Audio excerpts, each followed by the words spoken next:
विराट हिंदू सम्मिलनी और आम संस्कृति रक्षापी केन्द्रापड़ा जिले में श्री जगन्नाथ संस्कृति रक्षक सम्मान प्रदान एकथार संकल्प सनातन धर्म और आम संस्कृतिर सुरक्षा निमंते गोटे लक्ष्य गोटे स्वर गोटे समाज हिंदू धर्मर प्रसार पर समस्ते एकाठी हेबार समय आसीछि।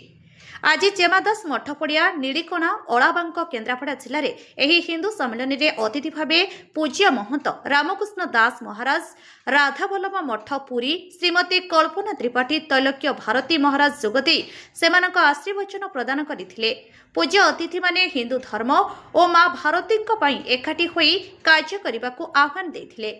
एही अवसर में आम संस्कृति रक्षा पाई कार्य करुथिबा रंजन कुमार मुदिल अक्षय कुमार नाथ खगेश्वर लेंका प्रसन्न होता शशांक कुमार जेना माधव प्रधान लक्ष्मीसागर महंती सुशील दास देवाशीष नायक पंकज प्रधान पूर्णचंद्र दास श्री जगन्नाथ संस्कृति रक्षक सम्मान में श्री जगन्नाथ संस्कृति प्रचार संस्थान पक्षरु संबोधित करा जायथिला।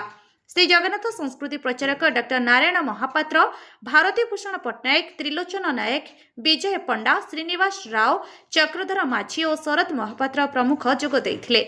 आमको नित्य प्रेरणा दरकार जदि आमको गर्वर सहित जीवन यापन करिवार अछि एवं निज अंत मनरे देशभक्तिर बीज को पलवित करने सहित आम संस्कृति को रक्षा करने निहाती आवश्यक। आम पई धर्मर परिभाषा खूब सहज जहाँ न्यायपूर्ण सेही धर्म प्रकृत कथा हेउछि एठी सबुठ जरूरी हेउछि।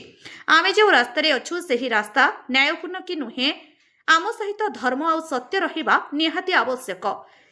एहिटा आम पई सबुठारु बड़ सफलता। ब्यूरो रिपोर्ट अपराह्न लाइव।